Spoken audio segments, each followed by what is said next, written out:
ভগবান দেবাদিদেব মহাদেব বলেছেন, নারীর এই অঙ্গ স্পর্শ করলে ধন সম্পদের বৃষ্টি হয়। চলুন জেনে নেওয়া যাক। বন্ধুরা, একজন নারীকে দেবী মনে করা হয় এবং নারীর প্রতিটি অঙ্গ পবিত্র বলে মনে করা হয়। আজ আমি নারীর এমন একটি অঙ্গের কথা বলবো, যেটি প্রতিদিন টিপলে এবং জিভ দিয়ে স্পর্শ করলে হঠাৎ করেই প্রচুর সম্পদ উপার্জন শুরু হয়। নারীর কোন অঙ্গ টিপলে এবং জিভ দিয়ে স্পর্শ করলে মানুষ ধনী হয়? জানতে হলে ভিডিওটি শেষ পর্যন্ত অবশ্যই দেখুন।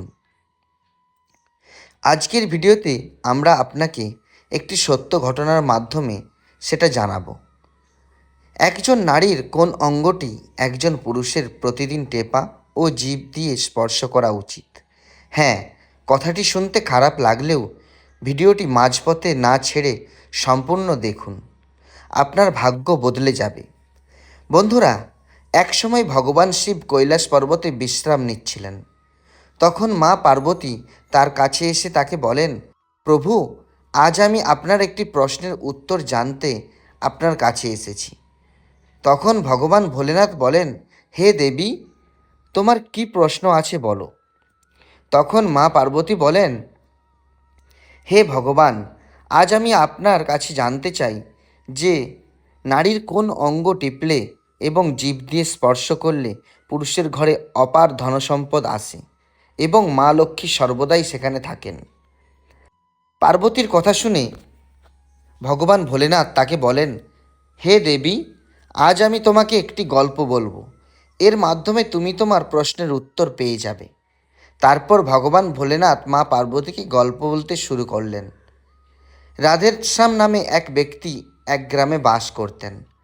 রাধেশ্যাম তার স্ত্রীর প্রতি খুব বিরক্ত ছিল, কারণ তার স্ত্রী তাকে সবসময় কটু উক্তি করতেন। তার স্ত্রী তাকে জিজ্ঞাসা করত, তোমার কাছে কি আছে? বাড়িতে না আছে খাবার আর না আছে টাকা পয়সা। আমি এই দরিদ্রের মধ্যে থাকতে পারবো না। বন্ধুরা, প্রথমত বাড়িতে কোনো খাবার ছিল না, তার উপর স্ত্রীর কটু উক্তি, এইসব রাধেশ্যামকে খুব বিরক্ত করছিল। সে বুঝতে পারছিল না তার কি করা উচিত। তারপর একদিন সে তার বাড়ি ছেড়ে চলে গেল।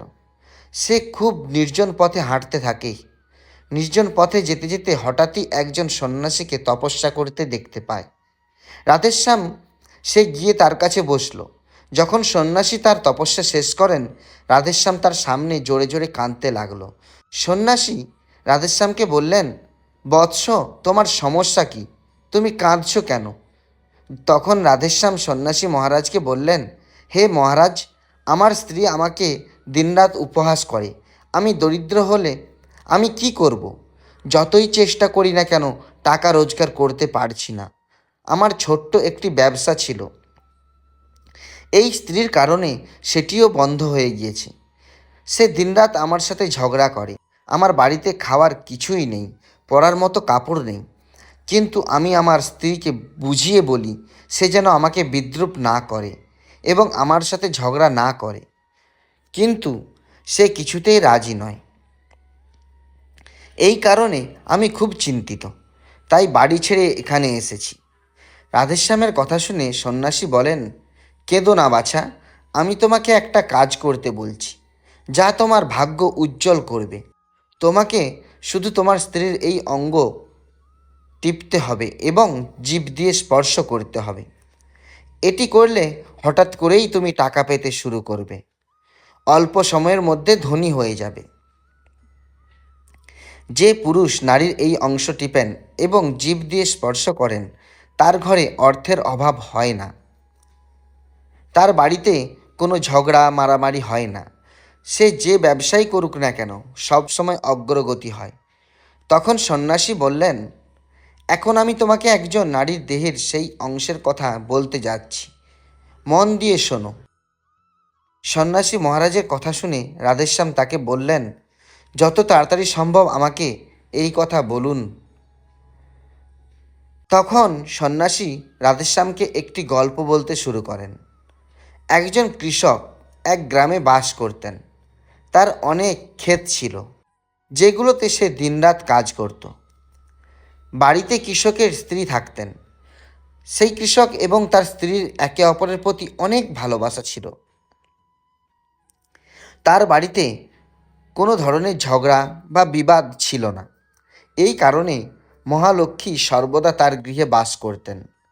তার ক্ষেতে এত বেশি ফলন হচ্ছিল যে সে দিন দিন আশেপাশের লোকেরা তাদের দেখে হিংসা করত। কৃষক ও তার স্ত্রীর ভালোবাসার কথা গোটা গ্রামের মানুষ জানতে পারলেন। ধীরে ধীরে এই খবর পৌঁছে গেল সেই রাজ্যের রাজার কাছে। কৃষক ও তার স্ত্রীর বিষয়টি রাজার কাছে পৌঁছলে রাজাও তাদের ভালোবাসার অনেক প্রশংসা করেন।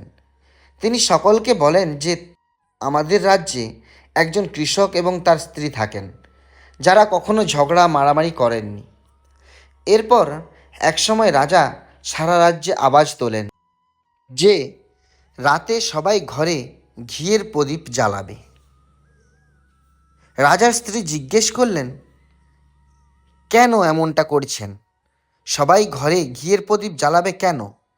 তখন রাজা তার স্ত্রীকে বললেন, প্রদীপ ভালোবাসার প্রতীক। যে ঘরে ঘিয়ের প্রদীপ জ্বালে সেখানে সর্বদা প্রেম থাকে। আমি চাই কৃষক এবং তার স্ত্রীর মতো ভালোবাসা আমাদের পুরো রাজ্যে বসবাসকারী স্বামী স্ত্রীর মধ্যে থাকে।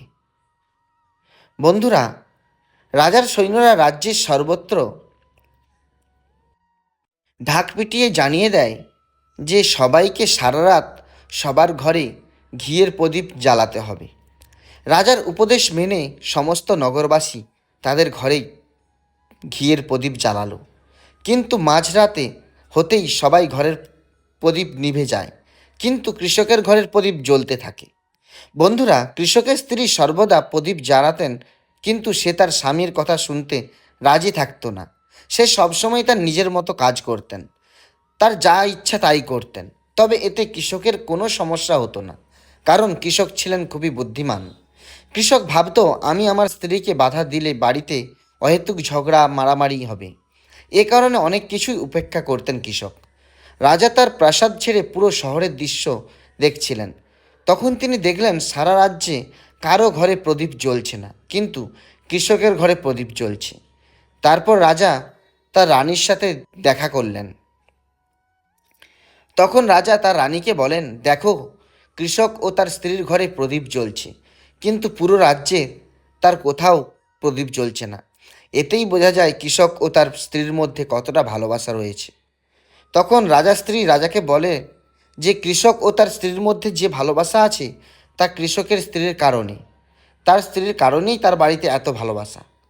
রাজা রানীর কথা শুনে বলে, না, তোমার ভাবনা ভুল। কৃষকের ঘরে যে ভালোবাসা সেটা তার স্ত্রীর কারণে নয়। তখন রানী বলেন, আপনার চিন্তা ভুল।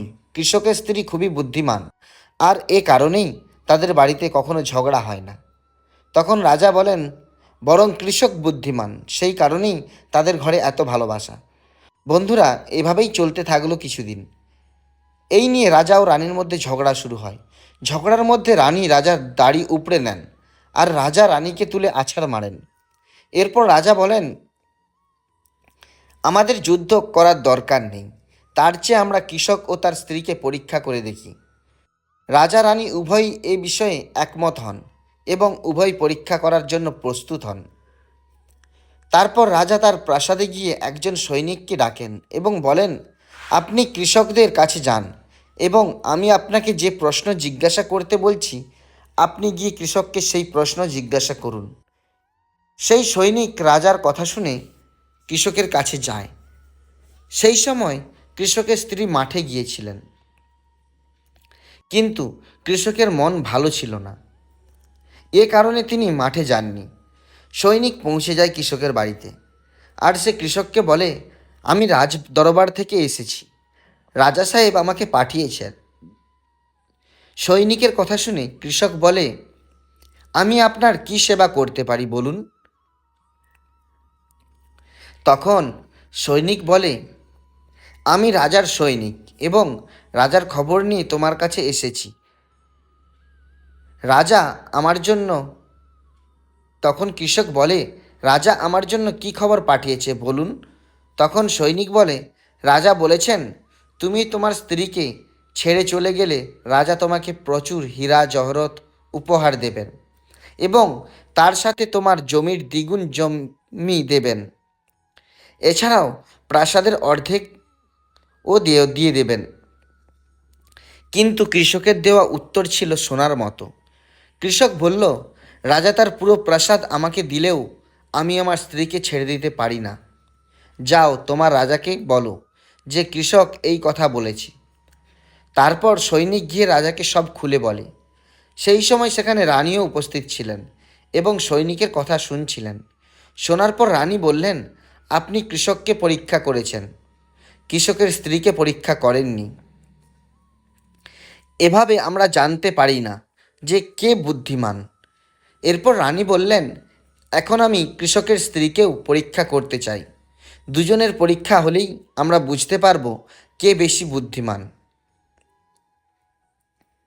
তখন রানী ও একজন সৈনিককে ডেকে বললেন, আমি যা বলছি তুমি কৃষকের স্ত্রীকে গিয়ে সেই কথা বলো, আর মনে রাখবে এটা তখনই বলবে যখন কৃষক সেখানে থাকবে না। এরপর সৈনিক কৃষকের বাড়িতে যায় এবং ডাক দেয়। বাড়ি থেকে বেরিয়ে এসে কৃষকের স্ত্রী বলে, কি হয়েছে, এত চিৎকার করছো কেন? তখন সৈনিক বলল, আমি রাজপ্রাসাদ থেকে এসেছি, রানী আমাকে পাঠিয়েছেন। কৃষকের স্ত্রী বললেন, কি জানতে চান বলুন। তখন সৈনিক বলে, রানী বলেছেন যে তুমি যদি তোমার স্বামী কৃষককে হত্যা করো তাহলে রানী তোমাকে অনেক হীরা জহরত দেবে এবং তার সাথে তুমি রাজপ্রাসাদের অর্ধেক পাবে।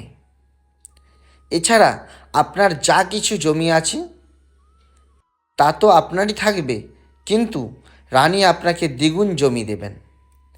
এ কথা শুনে কৃষকের স্ত্রী প্রস্তুত হয়ে বলে, ঠিক আছে, রানী যদি আমাকে এত কিছু দেন তাহলে আমি আমার স্বামীকে হত্যা করতে রাজি আছি।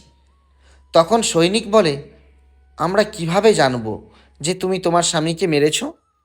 তখন কৃষকের স্ত্রী বলে, আমার ঘরে যে প্রদীপ জ্বলছে আমি কৃষককে মেরে ফেলার পর প্রদীপ নিভিয়ে দেব। যখন দেখবেন প্রদীপ নিভে গেছে তখন আমি কৃষককে মেরে দিয়েছি। কৃষকের স্ত্রীর কথা শুনে সৈনিক রাজপ্রাসাদে যায় আর পুরো ব্যাপারটা রানীকে বলে।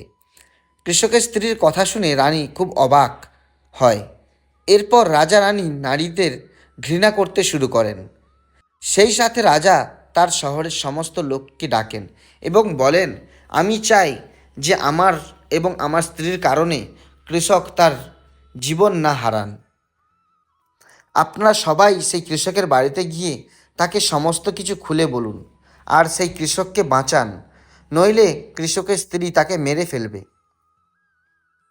সৈন্যরা কৃষকের বাড়িতে যেতে যেতে ভাবে যে কৃষকের স্ত্রী রাতে কৃষককে মেরে প্রদীপ নিভিয়ে দেবে, কিন্তু রাজার সৈন্যরা কৃষকের বাড়িতে পৌঁছানোর সাথে সাথেই দেখতে পায় কৃষক মৃত অবস্থায় পড়ে আছে।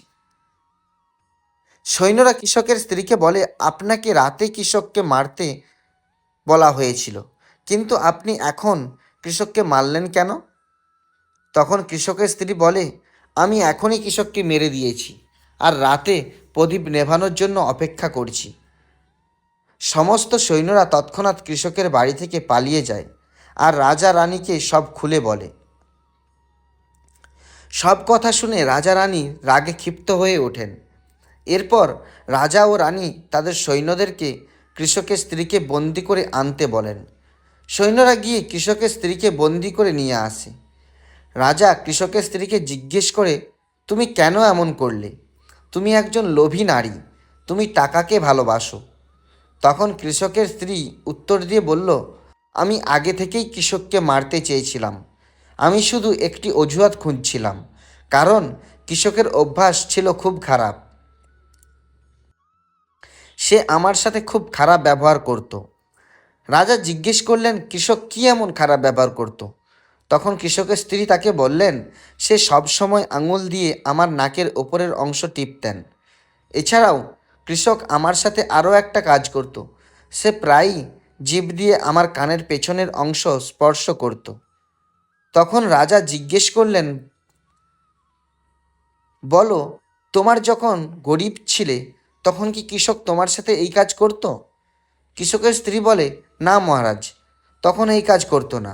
তখন রাজা বললেন, আমি বুঝতে পেরেছি কৃষক কেন এমন করত। এরপর সন্ন্যাসী রাধেশ্যামকে জিজ্ঞেস করলেন, তুমি কি কিছু বুঝতে পেরেছ? নারীর কোন অংশ টিপলে এবং স্পর্শ করলে হঠাৎ করে টাকা পাওয়া যায়? তখন রাধেশ্যাম বললেন, সন্ন্যাসী মহারাজ, আমি এখনও কিছুই বুঝতে পারিনি। তখন সন্ন্যাসী বলেন, তুমি যদি এখনও না বুঝে থাকো তবে শোনো, কৃষক তার স্ত্রীর সাথে প্রথম যে কাজটি করত তা হলো তার আঙুল দিয়ে তার স্ত্রীর নাকের ওপরের অংশ টিপতেন। যে ব্যক্তির বাড়িতে অর্থের অভাব রয়েছে তাকে অবশ্যই আঙুল দিয়ে স্ত্রীর নাকের অংশ টিপতে হবে। বন্ধুরা, নারীর নাকের ওপরের অংশকে খুবই শুভ বলে মনে করা হয়। যে এই কাজটি করে সে সব সময় ধনী হয়ে থাকে। দ্বিতীয় কাজটি হলো, যে পুরুষ তার জিভ দিয়ে নারীর কানের পেছনে স্পর্শ করে তার ভাগ্যের দরজা খুলে যায়, সে হঠাৎ করে টাকা পায়। আর এটি ঘটে কারণ দেবী লক্ষ্মী মহিলাদের কানের পেছনে থাকেন। এটি করলে দেবী লক্ষ্মী আপনার ওপর প্রসন্ন হন এবং আপনাকে প্রচুর সম্পদ দেন। আর একটা কথা নিশ্চয়ই শুনে থাকবেন, নারীকে মা লক্ষ্মীর রূপ মনে করা হয়।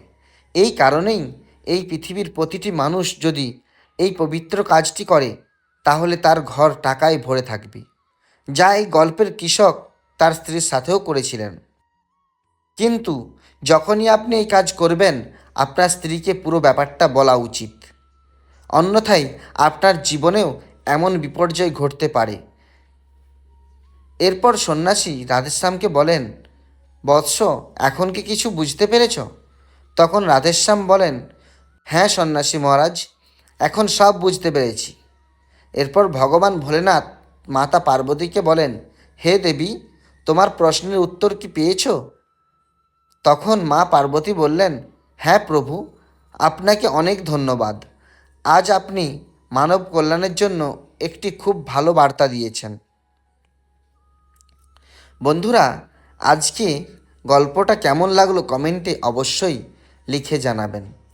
আর কমেন্টে হর হর মহাদেব লিখতে ভুলবেন না। ভিডিও দেখার জন্য আপনাদের সবাইকে অসংখ্য অসংখ্য ধন্যবাদ। আপনারা সবাই সুস্থ থাকুন, ভালো থাকুন, এটাই ভগবানের কাছে কামনা করি। আর হ্যাঁ বন্ধুরা, এই ভিডিওটা আপনাদের সবাইকে শেয়ার করুন আপনাদের নিজেদের লোকের কাছে, যাতে সবাই সুস্থ থাকে, ভালো থাকে। ধন্যবাদ।